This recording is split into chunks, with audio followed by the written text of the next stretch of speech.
Hürmetlik vatandaş, bugünkü leksiyalarımızı, muhakirlerimizni, anadaki bugünkü vaziyetni sizlerge tapşırmaz vatandaşlarım.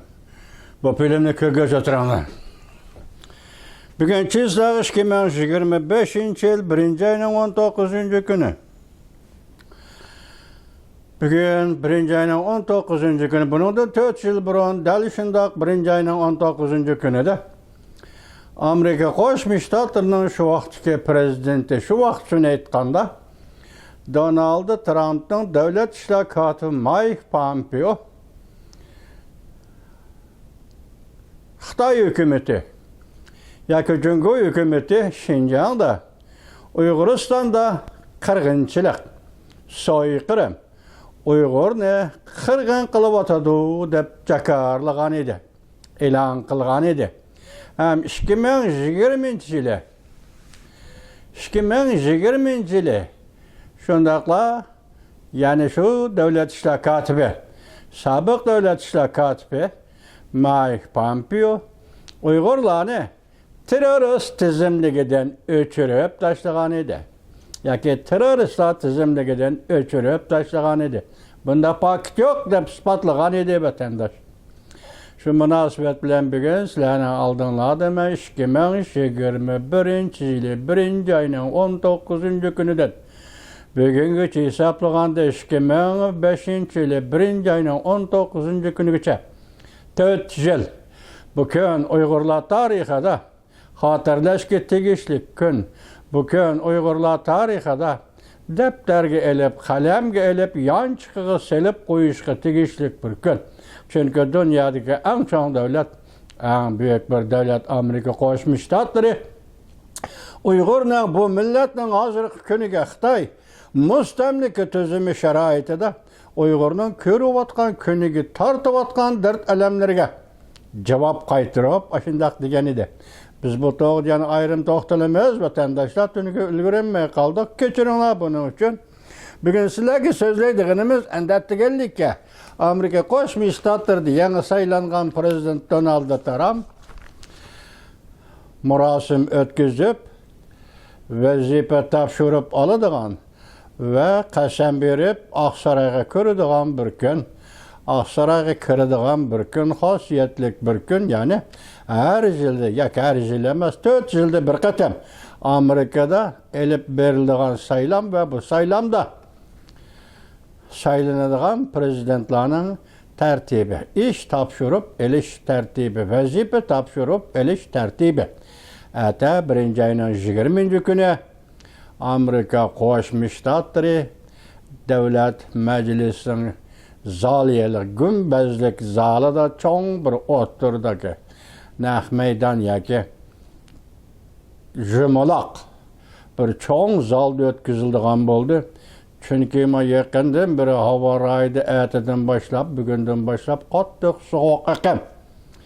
Washingtonga avval New York shahriga yetib keladi, qattiq sovuq ekan bo'ladi deb burun asli shu davlat binosi yoki davlat majlis binosining oldida o'tkazilgan murosimni tunigan ertadan boshlab zalning ichiga yoki binoning ichiga elib kirib o'tkazilgan bo'ldi. Bugun şu to'g'rida sizlarga xabar beramiz, ondan vaziyatimiz to'g'rida so'zlaymiz. U vaziyatimiz nima deganda yangi saylangan prezident Donald Trump Oqsaroyga kirdi, vazifa o'taydi, prezidentlik vazifasini o'taydi.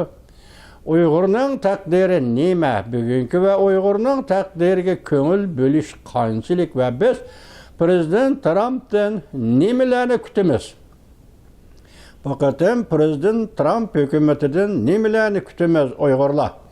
Bugün hesapda 29 yıl, 28 yıl bo'ldi. Amerika Qo'shma Shtatlarining Davlat Majlisi ayni chaqda Tamlantoz ishxonasi Uyg'urlarga ko'ngil bilgili. Yıl 28-29 yıl bo'ldi.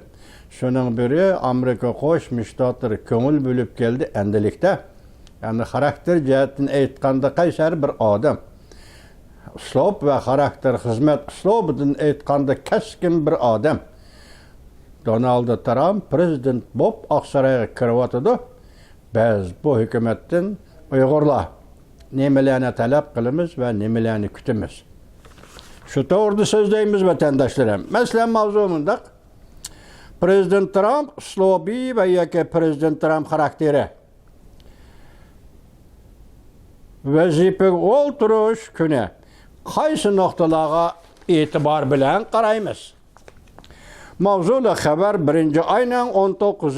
günü Amerika ovazının Xitay til programı ilan kılındı. Haber mundaq başlandı. Haftanın 1. günü, Düşenbe günü Amerika Qo'shma Shtatlar 4 yılda bir qatam prezident ve vazifege olturuş günü bulup hesaplanıdı. Bu bolsa tarihi uzun bir an'anadır. Amerika Qo'shma Shtatlar'da saylam an'anasi prezidentning vazifege olturuş an'anasi bir tarihi an'anadır. Yaki yeni saylangan prezident, yaki yana bir qatam saylangan prezident bolsun. Amerika Qo'shma Shtatlar prezidenti mushu kuni qasam berib vazifege olturdi. Dağdığılık vazifege olturuş murasimi. Rehber kişi yaki prezidentning karakter alaydiligini gavlandirib berdi.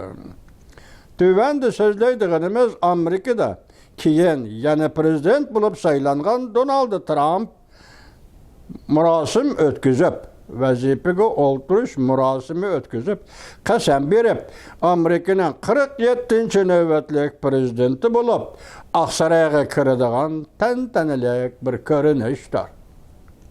Qasam berish. Amerika'nın asası kanunu da mundaq belgilengen. Her bir saylangan yeni prezident vazife öteş tertibi 1. ayının 20. günüdün başlanıdı.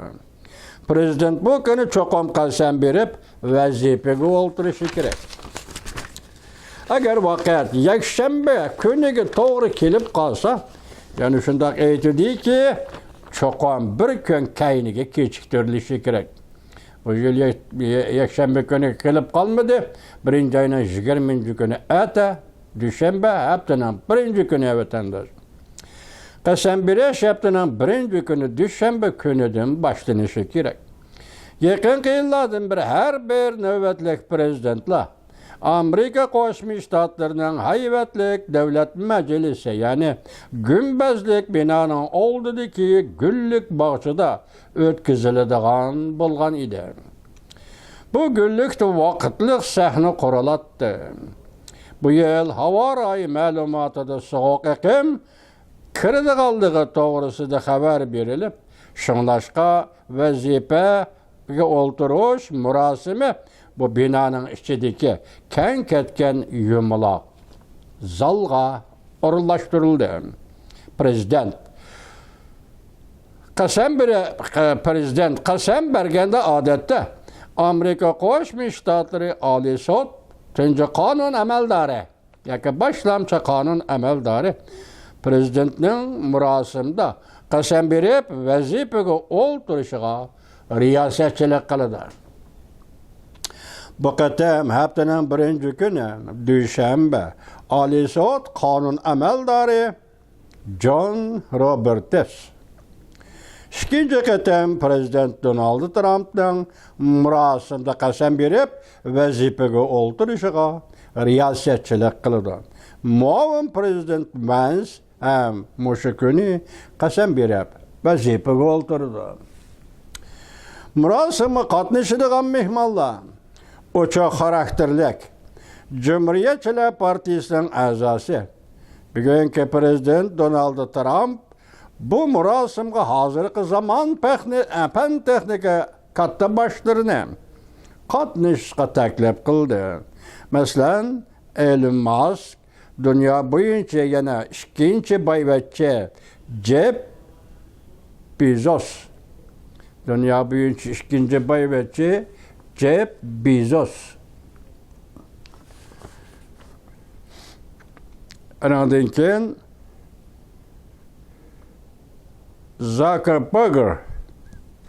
Gördünüz mü? Ben okuyamadım. Gördünüz mü? Meta Zuckerberg qatarlıqlar.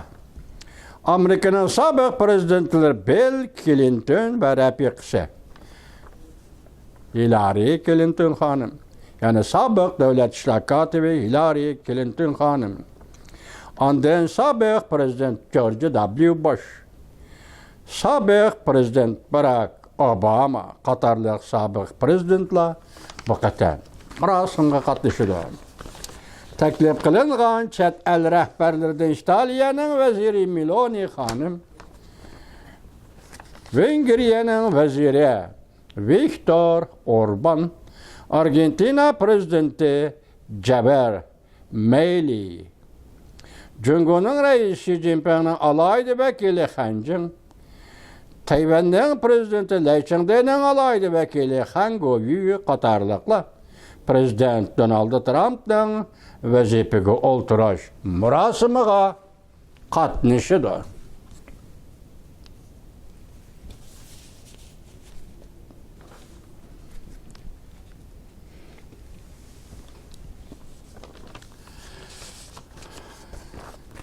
Endilikle keleyli.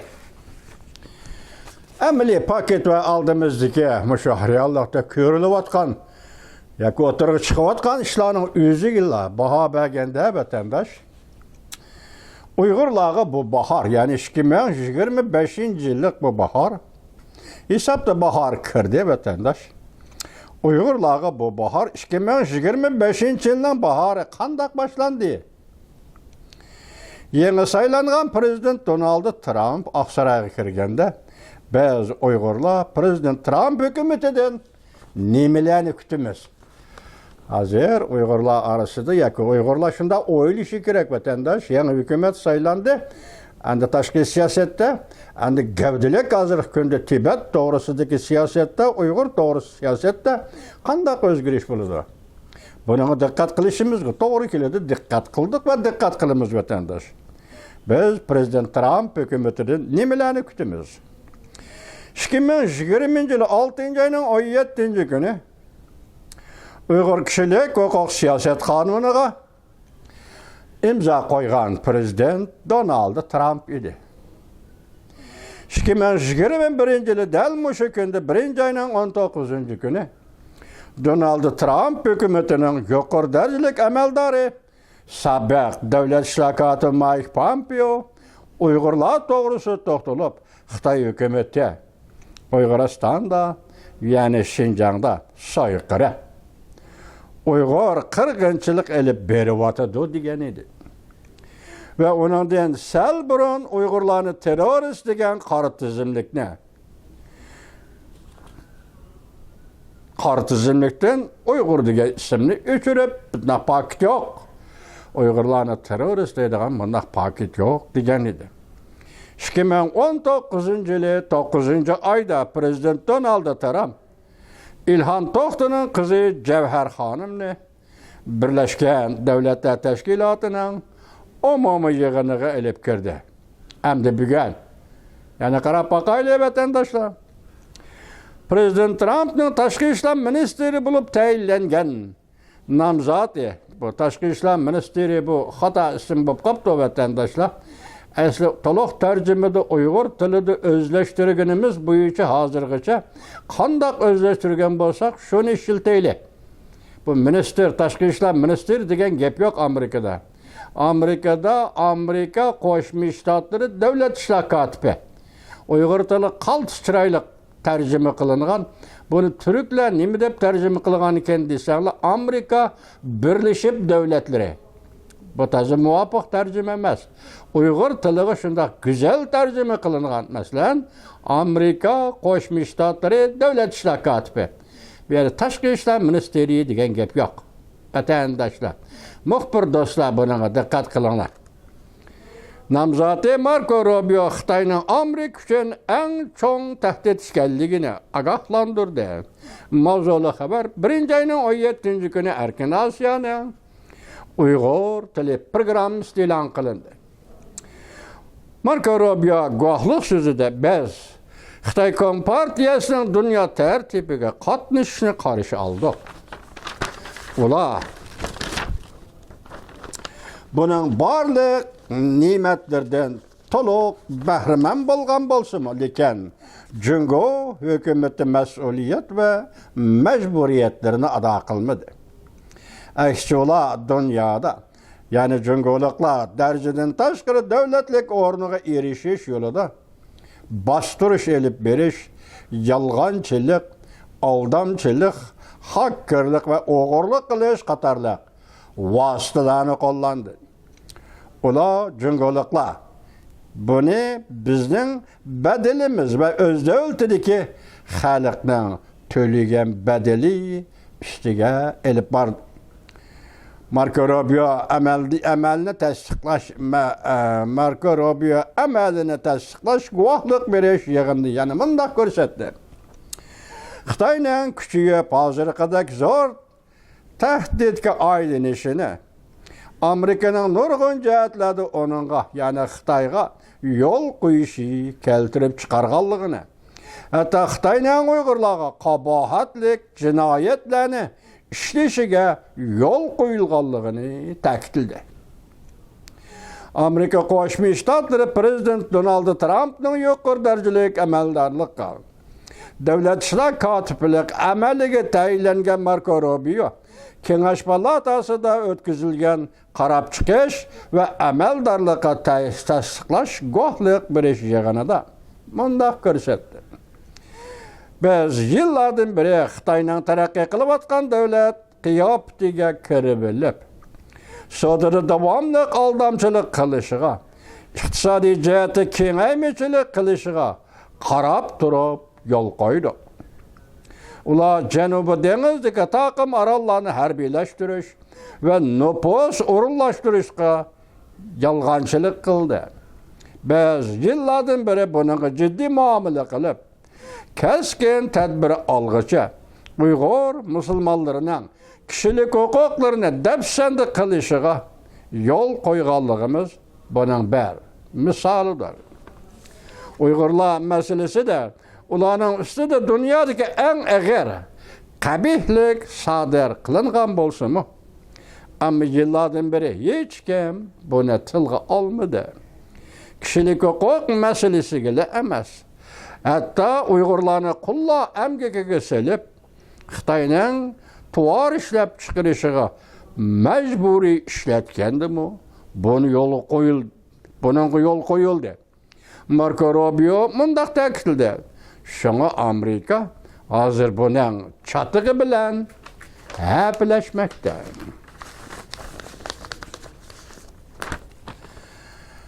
Amerika'da yangi saylangan prezident Donald Trump'ning yuqori darajalik amaldorlikqa, davlat ishlar kotiblik amaliga tayinlangan Marco Rubio Kengash Palatasining guvohlik berish yig'inida mundaq ta'kidladi. Guvohlik berish yig'inida Marco Rubio o'zining Taylandga tutib turilayotgan 48 nafar Uyg'ur musofirlar masalasiga ko'ngil bo'ladiganligini ta'kidlab, Marco Rubio Kengash Palata a'zosi Jeb Merkelining navbatda Taylandga Xitoyga qaytirilish xavfi turayotgan 48 nafar Uyg'urning Xitoyga qaytirilsa qo'rqinchli taqdirga duchor bo'lmasligi uchun Taylandga bu mesele bo'yicha, yani aşı Uyg'urlar meselesi bo'yicha xizmat ishlamsiz degan savolga javob berganda Marco Rubio mundaq ko'rsatdi. Shundaq qiladiganligini aytdi. Marco Rubio mundaq dedi, lekin yaxshi tarafi Tayland Amerikaning intayin kuchli sheriki. Shundaqla kuchli tarixiy ittifoqdoshidir. Şuna diplomatik münasebet sahası intayin yaxshi natija beradigan münasebet sahasıdır. Çünkü bu münasebet shunchalik muhim, dedi davlat ishlar kotibi Marco Rubio. Ata rasmiy endi hisobda davlat ishlar kotibi bo'lib xizmatga o'ltirdi vatandosh. Marco Rubio guvohlik berish yig'inida yana mundaq ko'rsatdi. Bu kishilarning, yani Uyg'urlarning bir xalq ekanligi. Bu xalqning faqat millati va diniy e'tiqodi sababli tutqun qilinib, lagerlarga, ya'ni Xitoyning tilida qayta tarbiyalash markazlariga qamalib, ular, ya'ni Uyg'urlar kimligidan mahrum bo'lib, farzandlarining ismining o'zgartirilganligi, ularning, ya'ni Uyg'urlarning majburiy emgakka tutilganligini, amaliyotda buning qulluq emgigi ekanligini bildirdi. Prezident Trump Jungo'ga endi qanday tadbir qo'llanishi kerak? Buni Prezident Trump o'zi biladi, vatandosh. Biz Uyg'urlarga qanday yaxshi ishlarni qilib berishi mumkin? Uyg'urlarga bo'lgan muomalasi qanday bo'lishi mumkin? Tutgan pozitsiyasi. Masalan, boshda kishilik huquq deb keldik, keyin oxirida bu so'yqarim ko'tarildi. Uyg'ur bugun ham shu davrda, shu mezgilda, shu qapazda, shu lagerda, shu hayotning ichida, hayot deganda qulluq hayotning, dafsanda qilinadigan hayotning, xo'rlanadigan hayotning, bu hayotning bugun Uyg'urlar tengilganligini, Xitoy mustamlikchilarining bu hayotning Uyg'urlarga tengiyotganligini bilganda, Prezident Trump hozir Amerika Qo'shma Shtatlarining yangi hukumati Uyg'urlarga qanday muomala qilish kerak, biz nimalarni kutamiz, yuqori dedik vatandosh. 2025-yilning bahori Uyg'urlar uchun qanday yetib keladi dedik. Bu bahorda birinchi bo'lib dastlabda Amerika Qo'shma Shtatlariga yangi tayinlangan davlat ishlar kotibi Marco Rubio birinchi bo'lib Taylanddagi Uyg'urlarning taqdiri masalasi, bu Uyg'urlarga bog'lab turib, vatan ichidagi Uyg'urlar, ya'ni mustamlikada munosabatda shu tuzum sharoitida yashayotgan Uyg'urlarning hozirgi taqdiri to'g'risida bir ikki og'iz gap qildi vatandoshlar. Biz bu gapning boshlanishi va bu gapning dastlabki ochilishi va yangi hukumat kabinetining, ya'ni Prezident Trump hukumatining yuqori darajalik amaldori, davlat ishlar kotibi Marco Rubio apandining og'zidan chiqishidan qaraganda biz endi bu to'liq darajada bunga javob bera olmasakmi, lekin shu yilda, ya'ni Amerika Qo'shma Shtatlarining yangi hukumati Uyg'urlarga ko'ngil bo'ladi deb ishonamiz vatandoshlar. Endi hozir Amerika Qo'shma Shtatlarining yangi hukumati Prezident Trumpdan kutadigan umidimiz, biz Uyg'urlarning kutadigan talablarimiz, biz Uyg'urlarning bu to'g'rida endi asta vatandoshlar bilan birlikda bu masalalarni so'zlab o'tamiz vatandoshlar. Bugungi leksiyamiz shunchalik, bugun shunchalik anglanglar.